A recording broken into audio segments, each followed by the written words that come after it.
Hi. మా ఊరి గంగమ్మ జాతర ఎలా చేస్తామో చూపిస్తాం రండి. ఫస్ట్ ఇల్లు వాకిలంతా క్లీన్ చేసుకొని నట్టింటన మారిగా ముగ్గు బొట్టు అన్నీ పెట్టి తట్ట అమ్మవారి దగ్గరికి తీసుకువెళ్ళడానికి తట్ట అంబిలి అంతా పెట్టి నట్టింట పెట్టి మొక్కుకొని పూజ చేసి తర్వాత అమ్మవారికి దగ్గరికి తీసుకొని వెళ్తాము. వెళ్ళినప్పుడు తట్టలో మనము పెట్టుంటాం మొక్కుబడికి సంబంధించిన పూలమాలు ఏదో ఒకటి పెట్టుంటాం కదా. అలా నేను కాయిన్స్ మాల చేశాను. నేనే తయారు చేస్తాను అది. ఆ మాల సమర్పించాను. తర్వాత టెంకాయ కొట్టి నా మొక్కుబడి ఇలా తీర్చుకున్నాను. అంటే జాతర స్టార్ట్ మంగళవారం 5వ తేదీ మంగళవారం జాతర స్టార్ట్ అవుతుంది. తెల్లవారి తంబిలి పోసినప్పటికి స్టార్ట్ అవుతుంది. ఇలా మాకు స్టార్ట్ అయింది జాతర. పంబల వాళ్ళు వస్తారు, అందరూ వచ్చి బాగా చేస్తారు.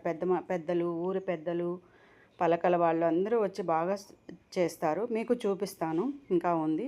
ఇక్కడ హారతి ఇస్తున్నాడు కదా, ఆయన దొరస్వామి, ఆయన భార్య ఈశ్వరమ్మ, ఇద్దరూ కలిసి అమ్మవారికి ఏమేమి చేయాలి అలంకరణ, టెంకాయలు కొట్టడం మొత్తం వాళ్ళే చూసుకుంటారు. ఊరు పెద్దలు రెడ్డి, కుమారస్వామి అని ఇద్దరు కలిసి జాతర చేస్తున్నారు దగ్గరుండి.